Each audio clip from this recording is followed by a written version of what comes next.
Hi అండి, ఎలా ఉన్నారు? బాగున్నారా? నేనైతే బాగానే ఉన్నాను. మీరు కూడా బాగున్నారని దేవుడిని కోరుకుంటున్నాను. ప్రజెంట్ అయితే ఇవాళ ఓట్ల ఎలక్షన్ కాబట్టి కంగారుగా ఇద్దాం అనుకున్నాం, కానీ ఇవాళే లేట్ అయింది. ప్రజెంట్ అయితే అందరం ఒకసారి చెరువు నుంచి వెళ్తా కుదరదు, అందుకనే మేత అయితే తిరగేసేసుకున్నాం. బారంట రంగరాజు గారి మనిషి వచ్చాడు, ఏదో సలహా చెప్తున్నాడు. పొద్దున్నే అయితే చూడండి, ఈ కొంగలు ఎలా తిరుగుతున్నాయి చూడండి. ఈ డివో కంప్లైంట్ అందులో చెరువులో పిత్తపరుగు ఒకటి ఉంది, ఆ పిత్తపరుగు కూడా బాగా తేలుతుంది. అందులో ఈ గుమాయింపు గాలి లేవు, ఫ్యాన్ చెట్లు వేసాం. పాలు కలుచులు రొయ్య అయితే రొయ్య పట్టేసాం, చేప మట్టుకు ఉంది. ప్రజెంట్ అయితే మేత అవి కడుతున్నాము.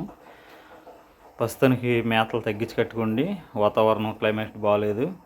20 కట్టలు 30 కట్టలు కట్టేవాళ్ళు 25 కట్టలు కట్టండి, 25 కట్టలు కట్టేవాళ్ళు 18-17 కట్టలు కట్టండి, తగ్గించి కట్టండి. ఎందుకంటే ఒకరోజు వారంలో కంపల్సరీగా ఒకరోజు మేత ఆపేయండి. మేత ఆపైతే చాలా బాగుంటుంది, వాతావరణం కూడా బాగా సెట్ అవుద్ది. ప్రజెంట్ అయితే చూడండి, గాలి లేదు. ఎందుకంటే ఈ చేపల ఇబ్బంది ఈ టైంలో, ఈ నెల వచ్చే నెల చాలా ఇబ్బందిగా ఉంటుందండి. అక్కడ నుంచి వర్షాకాలం పర్లేదు, ఇబ్బంది ఏమి ఉండదు. ఎందుకంటే ఈ ఎండలకి తట్టుకోలేదండి. మరి దానివల్ల మీరు కూడా చూసి తగ్గించి కట్టండి. ఎండలకి మేతలు తగ్గించి కట్టుకుంటే చాలా బాగుంటుంది. పొజిషన్ కూడా బాగుంటుంది. ఇప్పుడు రెడీగా అయితే మేత అయితే ఎత్తేసి మేము 2 పడవల నిండా. ఇప్పుడు ప్రజెంట్ మేత కట్టాలి, వెళ్ళాక జ్యూస్ కొట్టాలి. జ్యూస్ కొట్టాక మళ్ళీ పిల్లల చెరుకు 60 సెంచి, పిల్లల చెరుకు 60 సెంచులు కట్టాలండి.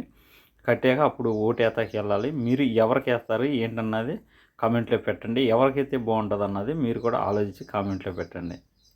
మీ ఏరియాలో ఎలా ఉంది, ఏ పార్టీ వస్తుంది, జనసేన వస్తుందా, టీడీపీ వస్తుందా ఏంటన్నది, రేజింగ్ ఎలా ఉంది, మీరు భవిష్యత్తులో ఎలా వెళ్తే ఎలా బాగుంటుంది అన్నది మీరు కూడా చూసి చేయండి, కామెంట్లో పెట్టండి. Balu SVR YouTube channel subscribe చేయండి, లైక్